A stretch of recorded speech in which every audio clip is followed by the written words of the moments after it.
You've thought about it more than you'd admit.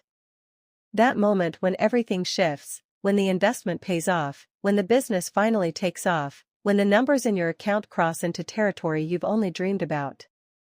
You've already pictured what you'd do. Maybe you'd quit your job on your own terms, finally buy that thing you've been quietly saving for, help your parents, clear your siblings' debt, surprise the people who believed in you when no one else did. But here's the part you don't say out loud, telling certain people. Not everyone. Just the ones who doubted you. The ones who said you were wasting your time. The ones who looked at you like you'd never figure it out. There's a version of getting rich that lives in your head where those people finally see what you've become, and I want you to know, that feeling is completely human, but that fantasy will cost you everything if you act on it. My name is Liana, and this channel is about real financial intelligence, not just how to build wealth, but how to protect it, keep it, and actually live well because of it. Today we're talking about what really happens when people get rich and can't stop talking about it, the friendships that disappear, the family members who transform overnight, the strangers who suddenly appear with urgent needs, the peace of mind that vanishes the moment your success becomes public, and most importantly, why the people who stay wealthy almost all share one quiet habit: they tell no one. They practice what's known as stealth wealth. They get rich without anyone noticing. In 2002, Jack Whittaker won $314 million from the Powerball, at the time the largest jackpot ever won by a single ticket, and he was already a successful businessman worth around $15 million, so the win should have been a blessing on top of a comfortable life. But Jack became famous for his generosity, giving money to strangers, donating millions to his church, buying houses and cars for friends, and within a few years his wife divorced him, his granddaughter died from an overdose, thieves broke into his car multiple times stealing $545,000 in cash he'd left inside, he was sued repeatedly, his businesses collapsed, and he later said publicly he wished he'd torn up the ticket, not because of the money itself, but because everyone knew about it. Then there's Billy Bob Harrell Jr., who won $31 million in the Texas lottery in 1997 as a 47-year-old Home Depot stock clerk barely getting by, and after becoming a local celebrity he simply couldn't say no to anyone, friends, family, his church, strangers approaching him constantly, and his spending became uncontrollable with houses, cars, donations, and loans that would never come back. His wife divorced him 8 months after winning. Within 2 years he was completely broke. He told his financial advisor that winning the lottery was the worst thing that ever happened to him, and Billy Bob ended his own life in 1999, going from struggling to rich to gone in less than 3 years, with the attention he received playing a role in every stage of that collapse. The first reason to stay quiet is the most practical: privacy protects your physical safety, and the FBI has warned about organized burglary rings specifically targeting wealthy, high-profile individuals, while in 2025 and into 2026 home security companies reported sharp increases in targeted burglaries where the victim's wealth was identified through social media, not just photos of expensive items but location tags at luxury hotels, check-ins at high-end restaurants, and vacation photos. Confirming the home is empty, meaning when you broadcast your financial success you're handing potential criminals a research file, and beyond physical security there's legal exposure because the more publicly wealthy you appear the more attractive you become as a lawsuit target. When people know you have money the dynamic changes, sometimes obviously, sometimes so subtly. You can't quite name it, but almost always in ways that slowly hollow out the connection, as friends who never once asked for anything suddenly mention financial problems. Family members who seemed content develop urgent needs only you can solve, acquaintances who barely knew you become intensely interested in reconnecting, and the friendship becomes transactional even if neither person consciously intends that. And here's what's worse: you can never be certain which is which anymore, because every interaction carries an unspoken question: is this person genuinely interested in me or in what I can provide? And that uncertainty corrodes relationships slowly.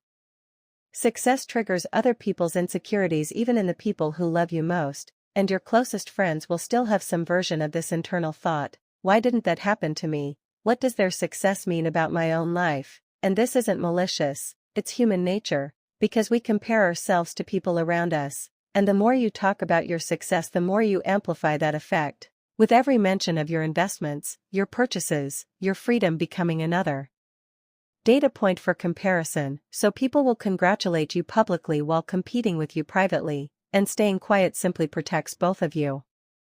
In professional settings, visible wealth creates its own problems because if your colleagues know you're wealthy, you become an outsider regardless of how you behave. Your ideas get filtered through your financial position rather than evaluated on their actual merit, and appearing wealthy puts you at a disadvantage in negotiations since contractors and service providers adjust pricing based on perceived ability to pay, meaning protecting information about your finances has direct, real monetary value.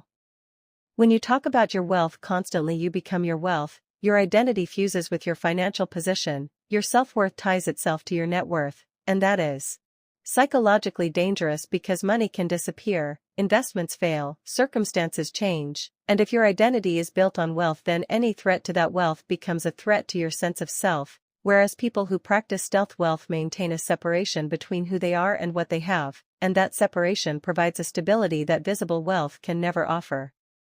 There's also something powerful about what you gain when you stay quiet and start listening, because when you're broadcasting your success, you're only repeating what you already know, but when you're quiet, you're learning. You observe how people behave when they don't know your financial position, you gather real information about their motivations, their character, their trustworthiness, and silence lets you read the room in a way loud people never can because loud people are too busy performing to observe. So what should you actually do when you build serious wealth? Tell almost no one, with the only people who need to know being your spouse or partner, your attorney, your financial advisor, and your accountant. And this doesn't mean lying, because if someone directly asks, you can deflect honestly with "I'm doing fine" or "I don't really discuss money," and you should be thoughtful about conspicuous consumption. Be careful on social media since every post is a data point, and when family or friends ask for help, have a clear policy decided in advance, and never lend money to people you want to keep in your life because loans create debtor dynamics that quietly poison relationships regardless of whether the money comes back. Calculate exactly how much annual income you'd need to live the life you actually want, then multiply that number by 25, and that's the amount you need invested to generate that income indefinitely while living only on what your money produces and never touching the principal. This is based on a 4% safe withdrawal rate, so if you need $80,000 annually, you need $2 million invested, and if you need $150,000, you need $3.75 million. And most people who receive a large sum think in terms of spending the principal, while people who stay wealthy think in terms of preserving the principal and living on returns. Because never spending the principal and only spending the returns is the actual difference between temporary wealth and permanent freedom, and staying quiet protects that mindset because when people know about your money, they help you spend the principal, they have ideas, they have needs, and the pressure to deplete your capital comes from every direction. But when nobody knows, that pressure simply doesn't exist.